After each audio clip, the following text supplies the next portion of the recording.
Hello everyone, আসসালামু আলাইকুম, welcome back to my channel. আমি মৌসুমি এসে পড়লাম আজকে একটি নতুন ভিডিও নিয়ে। আজকের ভিডিওটা দেখে বুঝে গেছেন অ্যালটমেন্টে সবজি নিয়ে আজকে ভিডিওটা, সবজির গার্ডেন নিয়ে আজকে ভিডিওটা। দেখেন কত বড় মিষ্টি কুমড়া কি সুন্দর করে, কারণ এখানে তো বৃষ্টি হচ্ছে, কারণ এটা কিন্তু লন্ডনে, ইউকেতে।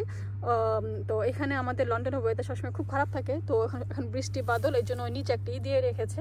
তো আর এই যে এখানে মিষ্টি কুমড়াটা, আর এখানে যে টমেটোগুলো সব মারা যাচ্ছে, কত টমেটো এখনও গাছে আছে বা সব মারা যাচ্ছে। আর ওই যে ওখানে কাঁচামরিচ, কালো কালো কাঁচামরিচ, কত ধরনের কাঁচামরিচ দেখেন, এই যে দেখেন।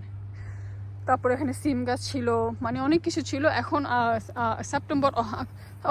অক্টোবরের শেষের দিকে, তো এর জন্য এখন আর সবারই যত টমেটো, মরিচ গাছ, মিষ্টি কুমড়া, যত ধরনের গাছালি আছে সব মারা যাবে, কিছুই থাকবে না, সবই মারা যাবে। আর দেখেন মাশাআল্লাহ ধনিয়া পাতাগুলো এত সুন্দর হইছে, মানে আপনারা না দেখলে বিশ্বাস করবেন না। দেখেন কি সুন্দর ধনিয়া পাতা, এগুলো দেখেন লাইন ধরে দেখছেন ধনিয়া পাতা রাখছে।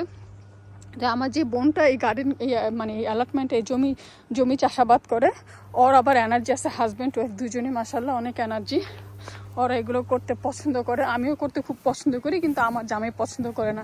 এর জন্য আসলে একা এত বড় অ্যালটমেন্ট নিয়ে, কারণ দেখেন কত বড় জমি থাকে, ওই যে একদম ওই যে মাথা থেকে ওই যে গাছগুলো আছে না, একদম দেখায়, ওই যে দেখেন, ওই যে যে সাদা সাদা এগুলো দেখাচ্ছে ড্রাম, ওগুলো ওখান থেকে ধরে একদম একদম ওই মাথা পর্যন্ত। তার মানে বিশাল বড় এক একজনের, মানে অ্যালটমেন্ট জমিগুলো এক একজনের 2টা নেয় 3টা নেয়, এগুলো ভাড়া নিতে হয়, বছরে এগুলো পেমেন্ট করতে হয়। অ্যালটমেন্ট এগুলো বছরে পেমেন্ট করে। তো ওই তো এই দেখেন, এটা হলো আরেকজনের গার্ডেন। তার দেখেন কাঁচামরিচ গাছগুলো, ওই দেখেন কি সুন্দর কাঁচামরিচ দেখা যাচ্ছে। হ্যাঁ দেখেন, এই যে কাঁচামরিচগুলো দেখছেন, দেখেন কি সুন্দর অনেক কাঁচামরিচ হয়ে আছে। এই কাঁচামরিচ খেতে এত যে মজা, এত স্বাদ, মানে নিজের হাতে লাগানো, নিজের গার্ডেনের কাঁচামরিচ খেতে। ওই যে আরেক ভাই কাঁচামরিচ উঠাচ্ছে, কারণ ওনার অনেক কাঁচামরিচ হয়েছে, অনেকে বিক্রি করে, কারণ ম্যাক্সিমাম লোক কিন্তু অ্যালটমেন্টে কিন্তু এগুলো বিক্রি করে, তারপর নিজেরা খায়, আত্মীয় স্বজনকে দেয়, খাওয়ায়। তো আর এই দেখেন মিষ্টি কুমড়া, এই দেখেন এক একটা মিষ্টি কুমড়া, এই দেখেন কত মিষ্টি কুমড়া হয়ে আছে, দেখেন বড় বড় এই দেখেন, বড় ছোট মিলে অনেক মিষ্টি কুমড়া হয়ে আছে। এগুলো তো কয়েকদিনের মধ্যে সবাই নিয়ে যাবে, কারণ আর কয়েকদিন পরে আর রাখা যাবে না, কারণ এখন মোটামুটি ভালো অক্টোবরে ভালো ঠান্ডা এসে পড়েছে। আর এখানে এগুলো হলো শাক, এই শাকগুলো দেখেন কি সুন্দর, কত সুন্দর হেলদি আর কত সুন্দর হয়েছে। এগুলো খেতে যা মজা, চিংড়ি মাছ দিয়ে বা যে কোনো মাছ দিয়ে, শুটকি দিয়ে রান্না করলে এত মজা লাগে। এই যে দেখেন এখানে আরেকটা ছোট্ট একটা লাউ, ঠান্ডাতে লাউটা এরকম হয়ে গেছে, দেখছেন লাউটার কি অবস্থা। তারপর আমি আপনাদেরকে আরও একটা জিনিস দেখাবো। আসেন, এগুলো ধনিয়া পাতা সব উঠিয়ে ফেলছে, এই যে স্পিনাচি শাক এগুলো। তারপরে এই যে দেখেন, যেটা দেখানোর জন্য আমি আপনাদেরকে নিয়ে আসি, সেটা হলো যে আপনারা দেখে কে চিনতে পারছেন, আমার দেশের ভাই বোনেরা অবশ্যই চিনতে পারবেন। এটা হলো কলই শাক। এই কলই শাক খেতে এত মজা, বিশ্বাস করেন আমি ওই দিনকার খেলাম, দেশে খেয়েছিলাম ছোটোবেলা, হয়তো 1-2 বার, এরপর আর মনে নেই, বাট এখানে কিছুদিন আগে আমি খেয়েছি, এত ভালো লেগেছে।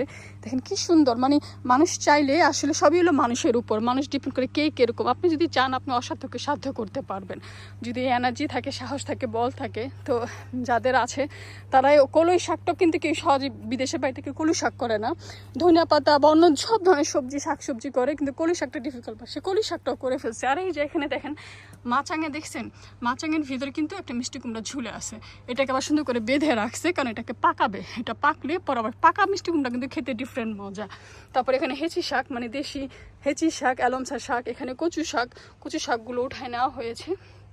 এই যে দেখেন ওই যে হেঁচি শাক, এগুলো এখন এই বছর মারা যাবে, আবার ইনশাল্লাহ সামনের বছর এগুলো আবার হবে, কারণ এই হেঁচি শাকগুলো ভালো, মানে গুঁড়া মারা যায় না, মানে মাটির নিচে যেইটা থাকে জট, সেটা থাকে, সহজে মারা যায় না। তো এই তো দেখেন মানুষ কিভাবে করতেছে, মানে সবাই মানে ক্ষেত খামারি করতে। আর আমার তো দেখতে খুব ভালো লাগে, খুব মন চায়, কিন্তু আসলে এত বড় অ্যালটমেন্ট নিয়ে আমি করতে পারবো না। তো আজকে এই পর্যন্ত, সবাই ভালো থাকবেন। আমার ভিডিওটা ভালো লাগলে অবশ্যই আমার পাশে থাকবেন, সুন্দর সুন্দর কমেন্ট করে যাবেন, লাইক কমেন্ট শেয়ার অবশ্যই করে যাবেন।